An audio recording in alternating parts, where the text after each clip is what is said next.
Hey everyone, so the first thing I'm doing is taking the Infallible concealer on a small synthetic brush and I'm patting this all over the eye area. I'm using a very small amount because I carve under my brows with concealer and I blend that excess down towards the lid, so I don't need too much now to coat the eye area. It's a full coverage concealer, so it's going to eliminate any darkness and discoloration on the lids.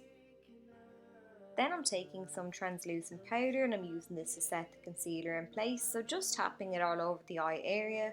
By using these two products now, we've prepped the eyes for the shadows that are to come, or shadows that are to come, so there'll be no creasing, smudging or fading throughout the day.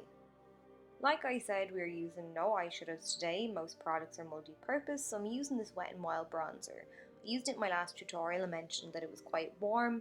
You could use it as a transition shade and layer a deeper bronzer below it, but for today I'm just taking it down on the outer third of the lid and across into the crease.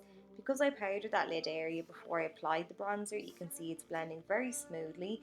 If you applied it over the top of the concealer, it wouldn't be as easy to blend out, it would skip across the eyes and you wouldn't have the same level of pigmentation.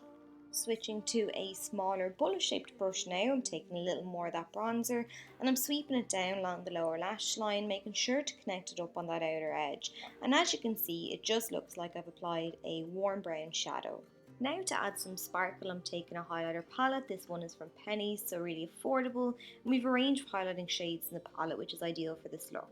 I'm beginning with the champagne coloured highlighter and I'm patting this halfway across the eyelid, and as you can see, it's acting as a shimmery shadow. So doubling up your products like this is handy if you want to create a quick makeup look or if you're travelling and want to cut down on products. Now I'm taking the deeper bronze shade and I'm adding this right next to the champagne shade just to add a little more dimension.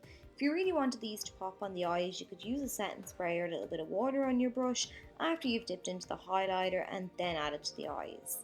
Then I'm taking the golden highlighter from the palette and I'm adding this around the tear duct.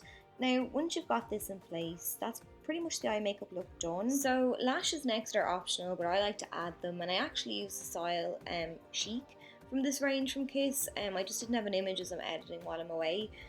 Then I'm blending my own lashes in with the false ones. A little tip too, if you're wearing lashes, try a black glue. I didn't add any liner along my upper lash line, but the black glue actually gives the appearance that I did. So it saves time, cuts down on products, gives the illusion that you're wearing liner even though you aren't, so it's handy if you're not the best at it. But then that's it. So I hope you enjoyed the video and I'll catch you all soon.